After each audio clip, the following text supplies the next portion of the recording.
Hi, I'm Nadia Gray. You can catch me in the new Netflix film Bright, and you're listening to my interview with Elaine Goodman on gogoodman.com.au. Tell me about Bright. It's a movie about humans and aliens working together to save the world, and it stars my favourite actor of all time. You can't even imagine how much I admire Will Smith. Can you tell me a bit more about the movie and your character, Larrica?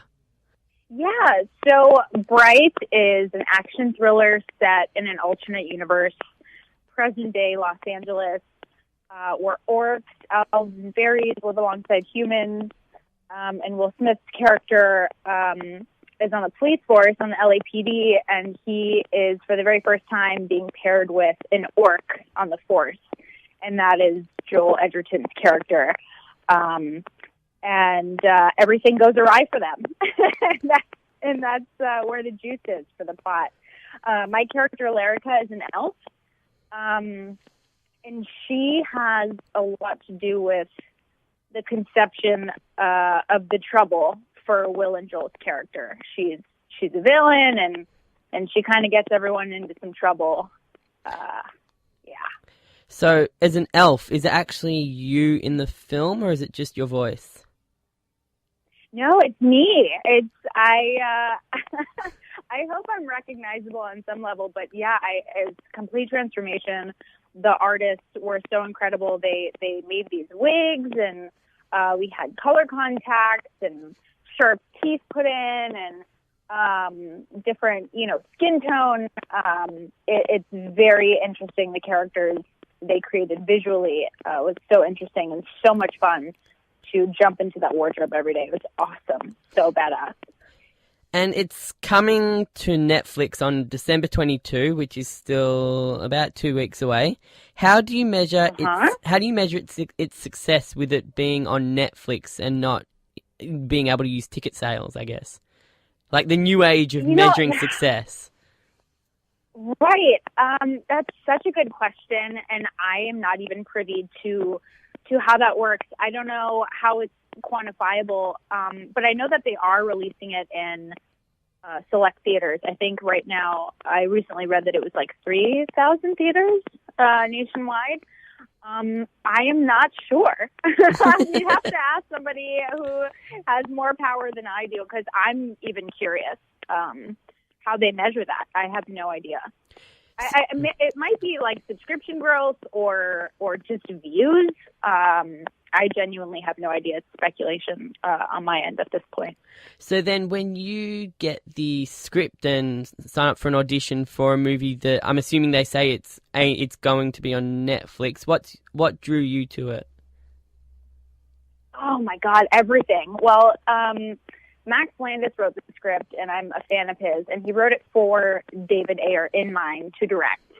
And I am, obsessed with David's work. I just think he's incredible. And Netflix as an actor is such an attractive space to work in. I really think it's the future of the movie business. You have all these A-listers and movie stars, and even someone like a Shonda Rhimes, right, who's had this sweetheart deal with ABC with all of her shows, massive success on ABC, is now leaving to come to Netflix. And I just think that says so much about them as a studio and the way they give creative freedom to the people that they hire. I just was excited immediately, right away. And of course, I wasn't given the script right away. That comes later. Everything's so secretive. But all I needed to know was Netflix and David Ayer, and I was sold. And as I mentioned, Will Smith is my favourite actor of all time. And I'm assuming we're similar age, so you would have seen his comedic side. You would have seen his kind of hip hop side as well when you were a little bit younger. Sure. And he's done so many dramas and biopics over the last 10 or so years. Does he still maintain his funny side that you see in interviews? Did you get to mix with him much? Yes, totally. And he even brings it to set in his character somehow. He has such a swagger and finesse about him. He's funny and likable and charming always. I don't know what he's like when he goes home, but like I can't imagine that ever turns off. I genuinely just think that's him. And he was just so wonderful in this. I can't wait to see it. As a fan too, right, of his, I'm like so excited. You're gonna love it. You're gonna love it. I can't wait, and I get to watch it in bed. It's great. Isn't that nice? And I've interviewed another actress that worked with him on Suicide Squad, and she said that he doesn't have a trailer. He has a kind of like entertainment tent that he gets set up when he works on a film. Yeah. He kind of has like a compound. A compound. It's so impressive. I swear. It sounds insane because it's like this Mac Daddy like whole area of base camp, and then he has this great tent with like couches, and he invites people to come hang out, and PAs, everyone. He's just so warm and welcoming to every single person on set, and that's what's so genuinely likable about him. He gives respect to everyone, so it's really nice to watch somebody like him in his position, this A-lister with all this power and success, be such a genuinely nice guy to everyone around him was wonderful. What was your highlight of filming the movie? Oh, jeez. Sorry. Every day. It's hard to answer that because I am so annoying the way I talk about it, because like literally every day was so great. Well, how long were you on set? Were you on set for the whole filming, or just for your scenes? No, I had a couple weeks here and there. I had a few weeks in November, and then break for holiday, and then when we came back, I was there for the month of January, kind of dipping in and out. Oh, and that long ago. I had to do some. Yeah, hey, for the movie business, that is freaking fast. Is it really? You know, a lot of times you film, oh my gosh, it's like heartbreaking to just peers around me will sign on for a movie and they think it's going to be everything and they film it and then it like sits on a shelf for 2 years or like whatever politics surrounding it. But oftentimes it takes a while for the movie to actually come to fruition and come out in theaters and Netflix or what have you. So, in my opinion, for a movie, for a feature, this was pretty fast. But to go back to your question, genuinely every day was incredible. I was so annoyed. There was a few days where I was like in a harness. I was kind of trapped in this like rig up on a wall. Very uncomfortable. I was at like some 45-degree angle and I had to keep my head up, and this was like hours on end, and I didn't want to get down to go to the bathroom because then, you know, it's a whole to-do for the stunt crew around me. So I'm just kind of holding this like awful position for a long time.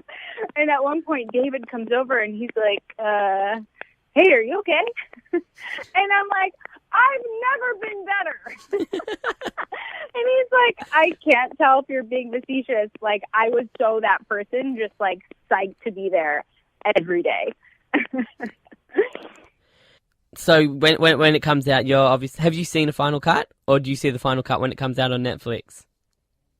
I will see the absolute final edit at the premiere. I've seen some iterations of it, dailies, and what I was able to see when I dropped in to do some VFX work. But the final edit I will not see until the premiere. So I am like drooling at the mouth. I can't wait. I'm so excited. Every time I see a billboard or like a trailer comes on TV, or even it's starting to pop up in my feed on Netflix. And I'm like, oh my gosh. Yeah, the trailer popped up in my feed last night as well. So that's good. Isn't that exciting? Oh, I love it. You were also in Sandy Wexler, which is one of Adam Sandler's, I think, 6 or 7 movies he's contracted to do for Netflix.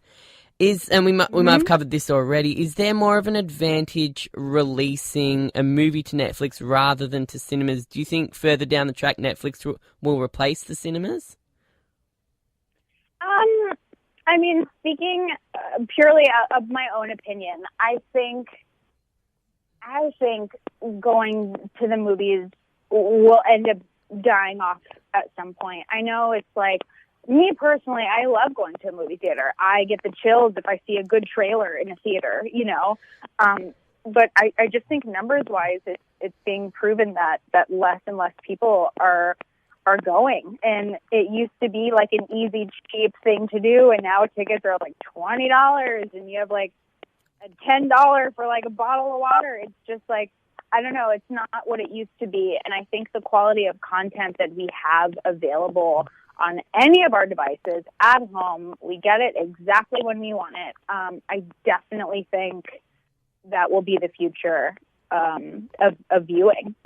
Whether that's unfortunate or not, it kind of bums me out because I love going to the movies. But it is exciting to be a part of that, right? Because this is kind of a new thing. They're testing out, you know, can we put out this huge blockbuster and get whatever returns that they need. I think it's exciting, and I do see that as being the future. Do you think that'll happen in our lifetime? I think so. I really do. I think so. I think especially the younger generation, they want things when they want it, right? There's like this, it's impatience or what have you. So, I mean, for you, so speaking purely you in your life, you're excited to see this movie because you love Will Smith, and me, duh. Yep. Would you go Hey, Will Smith hasn't given me an interview yet. Will Smith hasn't given me an interview yet. Oh, shit, called you out. Anyway, go on. No, but like, really, would you, if you had an option, would you stay home and watch it, like the second it's available at home, or would you leave the house and go buy a ticket? Personally, what would you do? It depends. If it comes out, if it's, say, a Will Smith movie or an Adam Sandler movie and it comes out in cinemas, there's a select few actors that I'll go and see any movie they release if it's in cinemas. If it comes out on Netflix at the same time, I'd probably stay home and watch it on Netflix. If it comes out on Netflix 2 months or 3 months after it's been in the cinemas, sometimes it's worth going to see it in the cinemas so you don't get spoilers, or sometimes it's worth watching it on Netflix. Depends how popular it is in your friendship circles. And that's a very on the fence statement.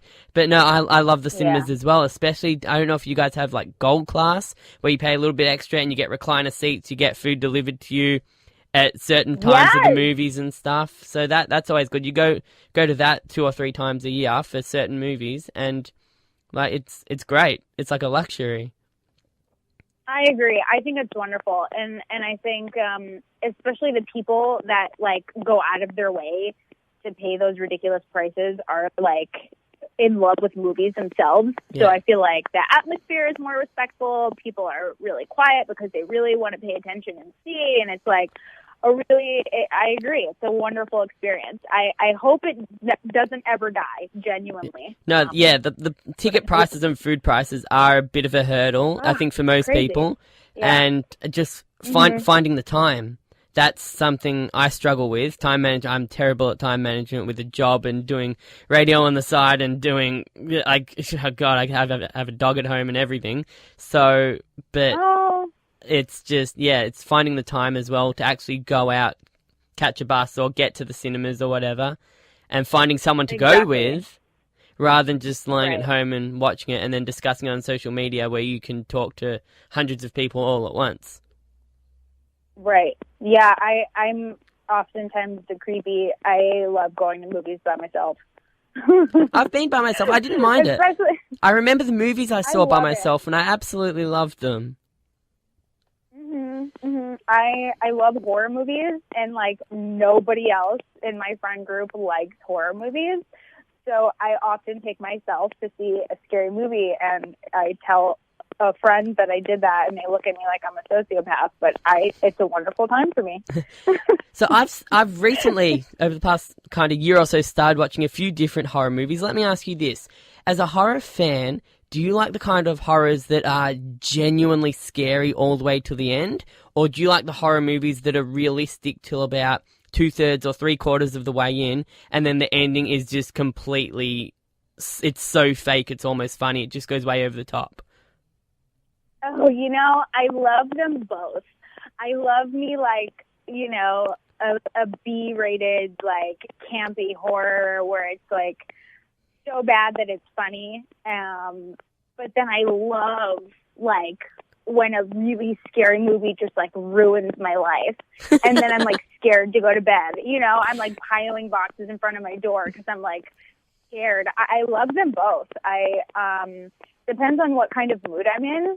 But I watch them all, from, like, the really good ones to the really shitty ones. I love all of them.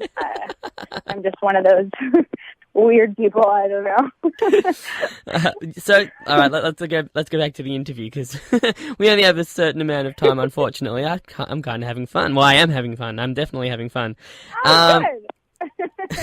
You've got almost 20 TV credits, which at this stage of your career far outweighs your movie credits. Do you prefer TV compared to being in a movie? Is a TV career something you're focusing on, or is it just at your I'm assuming young age, whatever you can get, you're taking at the moment? Right. That's a great question, because for a long time I was very TV focused. In my eyes, I'm like type A. I crave habit, and I like to plan ahead for things. So for me, the dream was always get in on a great show as like a recurring character or lead cast, and I can have some sort of schedule with it, some normalcy, you know, show up with the same people every day and go to work. And also, I kind of feel like with television, not always, but you can kind of get away with keeping your head down a little bit. You know, movie stars, there's a lot of publicity and things around that. But there's a lot of really wonderful actors that have been very successful with long careers that work consistently on television. And I always dreamt of being one of those people that you don't quite know anything about me, but you're like, oh, that girl, you know, like I recognize her from that thing. That's what my dream was since I moved to LA. But now that I've done right, it's just ruined my life in the best way, because I've had a taste of the absolute best, you know, and now I'm just like, oh, I want this every day. So it's hard. I think I've definitely caught the bug, and now I would die to do anything like Bright again.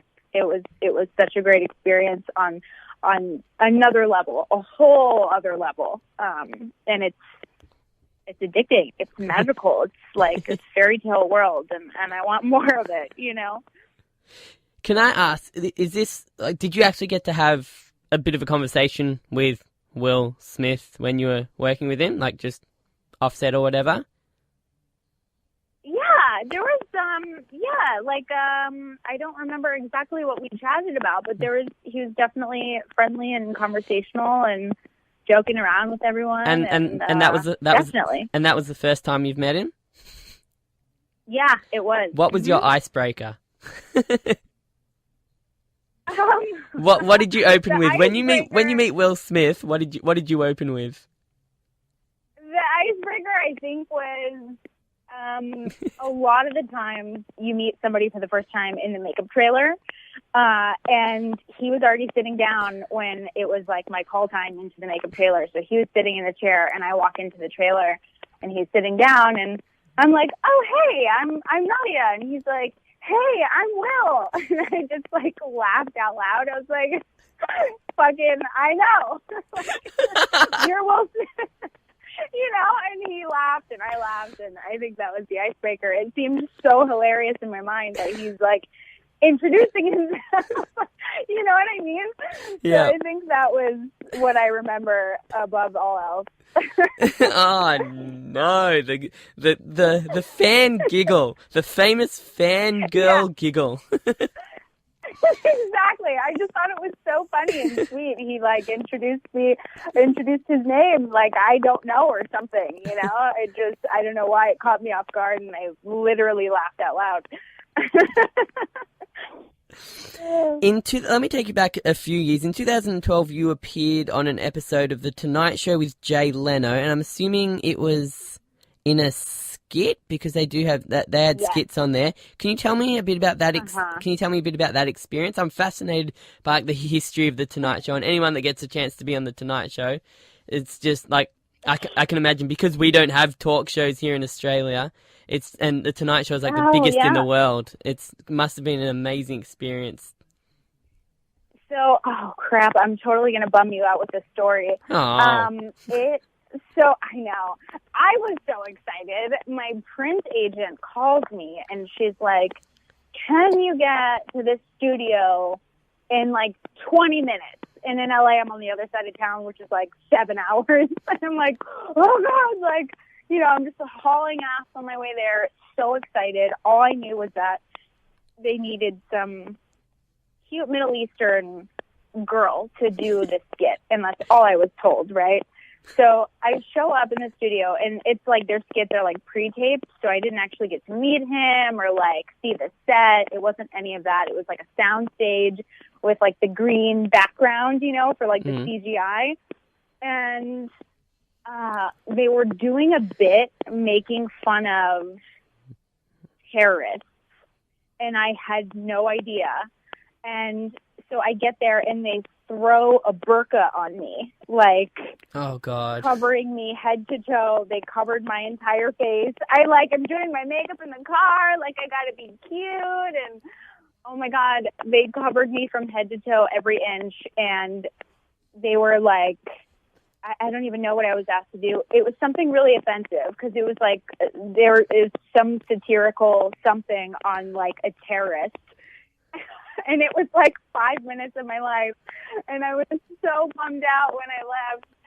Yeah. Did it make it to air? Story. Did it make it to air? It did. It played, but like you couldn't tell me from Adam. You know, it was just somebody wearing a head to toe burqa, doing some really stupid kind of borderline offensive Middle Eastern like something. So why did they ask for, quote unquote, a cute Middle Eastern girl when they're going to put a burqa on them anyway? I know. Oh, freaking Hollywood. I don't know, man. If I were in charge, things would be different. Is that Hollywood? I mean, that's a bit political, and I usually stay away from political kind of the political side of things. But is that Hollywood? Well, I guess I meant that like I have no control really. I at this level of my career, I don't have clout. I'm not somebody like a Will Smith. I'm not given the information ahead of time, you know? So you're told one thing and you show up to set and it's totally another thing, because, you know, they don't want to waste their breath. Everybody, you know, their time is so precious. So I think I'm oftentimes operating on lack of information. So every time I show up for a job or something, like some element is always a surprise to me. So I guess that's what I meant by that. What do you've been going steady with consistent roles since 2011. What do you want from 2018? Oh man, everything. I want them to make Bright 2, and Bright 2 already. Every day. Hang on, let people see Bright. Hey, you asked. In my perfect world, that's what I would be doing. I really hope. I'm just open. I'm open. I'm very excited. This is obviously the biggest thing thus far in my career, and it really broadened my horizons. I was hooked on comedy and sitcoms, like we talked about, for the longest time, and now I feel like I had the best time doing this action and these stunts and doing fight training. And if I could have a chance to do that again on anything that was even close to the level that Bright is on, you know, anything within the realm or like Bright adjacent, you know, I would be so lucky. So hopefully something like that comes my way.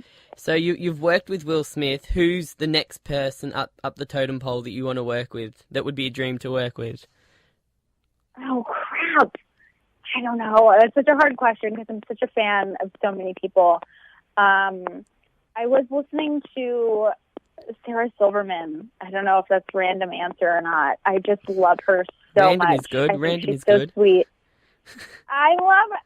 Are you a fan of hers? Yeah, I yeah, think yeah, she's yeah, yeah, adorable absolutely. and hilarious and funny, and I would be nervous to work with her because she is so brilliant and funny and quick. I don't know that I would be able to keep up, but I'm such a fan of hers, and I would freak out if I met her. So yeah, let's say Sarah Silverman. Among so many others, that's an impossible question. Everyone from Sarah Silverman to Macaulay Culkin, I want to work with them. Exactly. Seriously, though.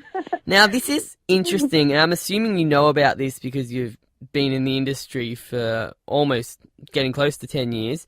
You share your name with a Romanian-born actress whose original name was Nadia, I'm going to screw this up, Cunia. She was born in 1923 and died in 1994, and there is a lot of content about her on Google and YouTube that made it hard for me to try and find you.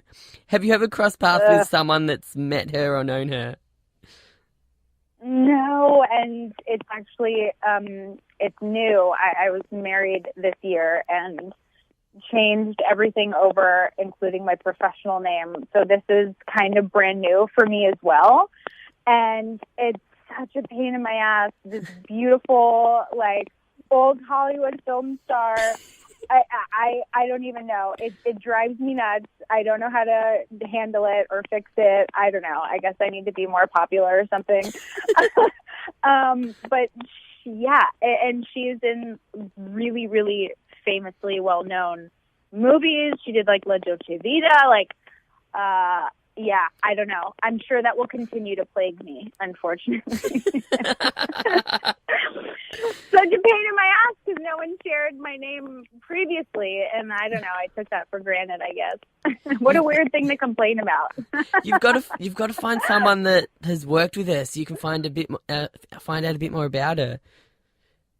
I should, right? Yeah. I should. How do I do that? I don't know. Work with Maybe Mel help Brooks. me. He knows everyone. Oh, shit. All right. Sign me up. Mel Brooks, Mel or Brooks, hang on, who else? Who else? Silverman, Mel Brooks. Who else is old that's worked with everybody? There's got to be someone else that's old. That's like Robert De Niro's worked with everybody. Isn't that Kevin Bacon? Isn't he like a game, like the 5 degrees separation of Kevin Bacon? He's like worked with everyone under the sun. I read you're also a bit of a movie buff, and we've discussed that as well. What are some of your favorite movies? Oh wow. You know, I don't know if you've seen this yet, but it's fresh on my mind because I just saw it last week. I saw 3 billboards outside Ebbing, Missouri. I don't know if you've seen that movie yet. So that's definitely high on my list. And recently, because I'm seeing it pop up for award season, Get Out by Jordan Peele was one of my favorite movies. It was so amazing. I've been a fan of his for a long time. Jordan Peele and Keegan-Michael Key, they had that sketch comedy show on Comedy Central for a long time, and I had no idea the depth of his talent that he put out this drama. Have you seen that movie, Get Out? No, Get Out. It sounds familiar. I can't picture where I've seen it, but I think I've heard of it. You have to watch it. Okay. Oh, please do it, and then let me know. It's incredible. So that's one of my favorites. Fargo is so good. Every scary movie ever made. Does being an actor kind of ruin the magic of going home at night and watching a movie? No, not at all. For a while when I first started out, it made me a little paranoid, I think, when I was insecure and I hadn't got a job yet, you know, I couldn't get hired to save my life. So I would overanalyze a lot. So very specifically that period of my life, it made me like, oh my God, I have to study everything they're doing, you know? But no, if anything, I appreciate it more, I think, because I know the time and effort. Something looks so seamless, right? Let's say there's like a really dramatic scene in a hospital bed where, you know, he's in a hospital bed and his wife is standing over him and she's like crying, telling him his feelings, and he's like crying, and you see the switch back and forth. But really, I know this was shot probably over several days, and the turnaround, and you have to bring the emotion every single time, and it's a lot of work, and I think having been on the other side makes me just appreciate the good work being done even more, if that makes sense. Yeah, no, you're more of an appreciator rather than actually looking into it. You can still sit back and appreciate it. Totally. Where can people find you? I am on all the things on social media. I am on all the things. I know. That goes to show you how well versed and savvy I am at social media, that's just what I say like an idiot. But I am on all of them at It's Nadia Gray. I'm bad at social media. I'm trying. I'm working on it. It's a skill that I don't yet possess, but I'm working on it. Yay! What a great recommendation. So follow me at this thing. I'm really bad. Follow me on all the things, and I may or may not see it. Oh shit! Oh my god! I'm the worst. Oh no! You're not the worst. You're having fun. Oh, good. It's good. I don't want people to go into this having scripted answers. It's good. Yeah. Yeah, that's all I've got on my sheet. So do you like social media? Or did you grow up? You would have kind of grown up with social media in your late teens, 20s. And I'm not going to go further than that because I don't know how old you quite are, but I'm not going to go later than 20, no. So. No, it's true. I came up with, obviously, MySpace, and then Facebook happened, and then I was a weird millennial who was like, I'm good on that. I deleted my Facebook like 10 years ago, I think. I just wanted nothing to do with it. I thought it was like this negative thing that I was spending too much time on, and so now I'm trying to get back and kind of shift my view on it. And it is an important tool these days for self-promotion and my business. So I'm trying to make an effort, but it's very awkward. It just seems a little self-indulgent, doesn't it? Like a little bit narcissistic, right? It does. I don't know. Maybe that's just me. But if everyone in Hollywood has to be a little bit narcissistic and it's not even an or, it's an and a little bit crazy. Otherwise, they wouldn't put themselves in the spotlight. Right. Does that make sense? That's true. It does. I mean, you've talked to me for a half hour. You know, I'm freaking batshit at this. No, it's good. You're a lot of fun. True. You're honest. You're honest. Thank you. You're very sweet. I know. Yeah, it's definitely. You're like, oh my god, I know, right? Tell me more things. Join the queue, Nadia. Oh gosh, I hope I answered that question for you. Yep. I didn't even remember what the question was, to be honest. But anyway. I don't know why and how I'm the worst. I don't know. I don't want to finish on that. Tell me what you like about yourself. Okay. Great. In this present moment, I just feel so freaking grateful that I can even rep this movie. So I just I appreciate about myself how much I appreciate the position I'm in. I still feel like the luckiest kid at school, really. Just I can't believe I get to talk about these people and this project and Will Smith and David Ayer. I feel so freaking lucky, and I'm counting my lucky stars every single day. I'm just really happy. This is a really fun time, and I'm trying to enjoy it instead of being a stressed out nutcase about having to talk about myself. and lucky that they let you promote this movie. It's true, right? I can't be that much of a mess if they're letting me talk about it. This is what I tell myself, at least. I can't wait for you to see this movie. I hope to talk to you after you've seen it, because I know you're going to love it, and I can't wait to hear about it. Absolutely. Yeah. Nadia, it's been so much fun. Completely brightened my morning up, which is good. I'm very happy, and I can't wait to see Bright, and I'm sure we'll talk again. We should make this an annual thing. So from here on out, we should make this an annual thing. I would love that. You're so wonderful. You're so easy and so much fun to talk to. I would love chatting again sometime soon, for sure. I really hope you enjoy the movie. Let me know how it goes on social media. Hit me up, because I would love to hear from you. And I really hope you do not ruin your short friendship with Will Smith when you reintroduce yourself. shit, me neither. If I do, it'll be your fault, and you'll have to live with that. And yeah, oh jeez, yeah, okay, fine. I'll apologize on your behalf when I get to interview Will Smith. Okay, deal. You'll tell him how great I am. Yep, definitely, I will. I'll say, Nadia gave me 40 minutes. You've got to give me at least 40 minutes. Yeah, exactly. if he knows you by name. Oh God, I know, right? He's good at that kind of thing, though. He really is like wonderful and like listens and will like say your name. Like I don't know how he does it, man. He's next level awesome. I hope you get to talk to him. I really do. One day I will, definitely. Good luck to you. Thank you again so much for having me. You're so fun. You get nervous? Oh my God, I'm the one that has to kind of keep this moving forward. What? No way. I'm so awkward. We'll be nervous together and it'll be great. It'll be a mess. I'm very excited. Whoa. Good start, swallowing my tongue. Okay. I think I just lost a tooth. Next time I see Kevin Bacon, I'm going to be like, hey guy, help me figure this out. Yeah. Can you call Google for me, Kevin Bacon, and fix some problems? Oh my God. Could you imagine?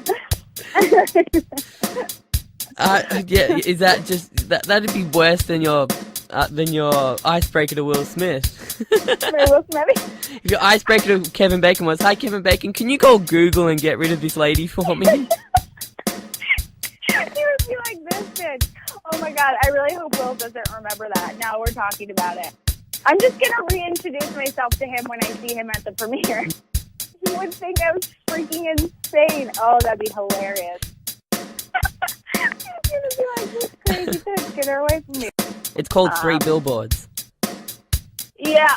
Oh, right. I was going to say, yes, three. You haven't heard of it. You saw 3 billboards. What was on the billboards? Was it the movie on the billboards? Yeah. Oh my God. Yeah, that's the name of the film. I should have led with that. Are you a fan of the, like... Is it John Waters? John Waters, the horror director? I think he's a horror director. Because I watched a movie by him, I think it was called Killer Mum. And that was a horror. About this mum that was killing everyone. Killer Mum. It was about this mum that was killing everyone in the neighborhood. And so she didn't get caught for killing the original person. Oh. That sounds awesome. I have to watch that. Yeah, I can't find the movie I'm talking about. Anyway, find it. Oh, I'm gonna find it when I get home. You'll have to tell me. All right. You'll have to tell me, otherwise it'll drive you nuts. You have to figure it out. Yeah, I have to figure it out, and then you have to reintroduce yourself to Will Smith. Anyway, I have to make an ass out of myself in front of Will Smith, and that will be even. You were right. This interview really did go downhill quite quickly.